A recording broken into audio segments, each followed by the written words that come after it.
રીતે આવ્યું, એ દુઃખ આવવાનું કારણ શું હતું? મારે એ તમામ ભક્તોને કહેવું છે કે આપણે જ્યાં સુધી જીવ્યા ત્યાં સુધી કોકને સંતોષ થાય કે ના થાય, પણ મરી ગયા પછી આપણને તો સંતોષ થાય કે મેં મારા માટે તો કાંઈ કર્યું.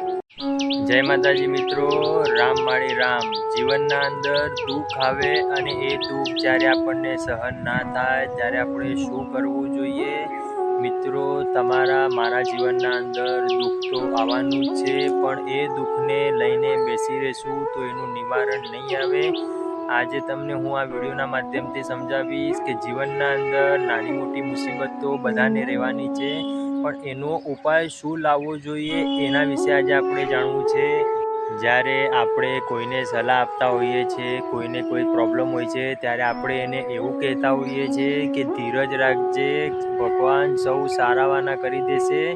હું તો કહું છું કે કોઈનું મરણ થયું હોય અને આપણે જતા હોઈએ ત્યારે એમને આપણે એક જ વાત કહીએ છીએ કે ધીરજ રાખજો, ભગવાનને ગમ્યું તે કરું.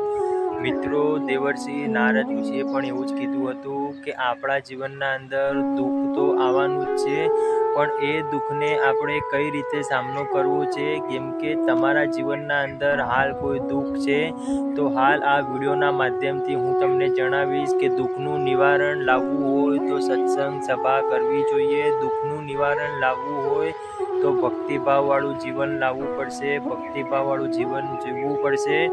પણ મિત્રો, આજના જમાનામાં કોઈને ભગવાન માતાજી ઉપર વિશ્વાસ નથી. ભગવાન માતાજી ઉપર વિશ્વાસ નથી એનું એક જ કારણ છે કે એટલી ભક્તિ હજી સુધી કરી નથી શક્યા. આપણે ઉપરથી તો ઘણું બધું બોલીએ છીએ કે હું આ કરી દઉં ને હું તે કરી દઉં, પણ મિત્રો, જ્યારે ખરાખરીમાં આપણા જીવનના અંદર કોઈ મુસીબત આવે છે ત્યારે આપણે પૂરેપૂરા તૂટી જઈએ છીએ, એનો સામનો આપણે નથી કરી શકતા. તો એ મુસીબતથી લડવા માટે આપણે સૌ પ્રથમ તો ભગવાનનું નામ સ્મરણ કરવું છે, અને બીજા નંબરના અંદર કે એ દુઃખ કઈ રીતે આવ્યું, એ દુઃખ આવવાનું કારણ શું હતું. આજે હું તમને એક નાનું એક્ઝામ્પલ આપું, એના માધ્યમથી તમે તમારા દુઃખનું નિવારણ જાતે જ લાવી શકશો. હું મારી જ વાત કરું કે મને કોઈ જગ્યાએ વ્યસનની આદત છે અને મારા ઘરના અંદર બરકત રહેતી નથી.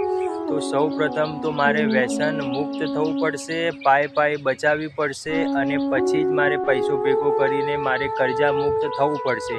તો એવી જ રીતે આપણા જીવનના અંદર કોઈ નાની મોટી સમસ્યા છે તો એ સમસ્યાને જો લઈને બેસી રહેશું તો એનું નિવારણ નહીં આવે, ઉપરથી વધારે દુઃખી થવાશે. તો સૌથી પહેલાં કે આપણે સૌથી વધારેમાં વધારે દુઃખી તો ત્યારે જ થઈએ છીએ કે જ્યારે કોઈ સારું કામ કરે છે અને એ આપણાથી જોવાતું નથી. ત્યારે જો તમે દુઃખી થતા હોય તો એ દુઃખનું નિવારણ ક્યારેય નહીં આવે. પણ કોઈ રીતે દુઃખી થઈ ગયા, કોઈ કારણસરથી દુઃખી થઈ ગયા તો એનું નિવારણ તમે લાવી શકશો. જેમ મેં તમને હાલ એક ઉદાહરણ આપ્યું, એવું જ એક બીજું ઉદાહરણ આપું છું કે હાલ મને ભૂખ લાગી છે તો મારે જ ખાવું પડશે, કોઈના ખાવાથી મારું પેટ નથી ભરાવાનું. મિત્રો, તમે તમારો અહમ ટાળી દેજો. કોકને રાજી કરવા માટે તમે તમારું ના ગમાવતા કોઈ પણ વસ્તુ, કોકને રાજી કરવા માટે તમે તમારા ઘરના અંદરથી કોઈ પણ નેગેટિવ ઉર્જા ના ફેલાવતા.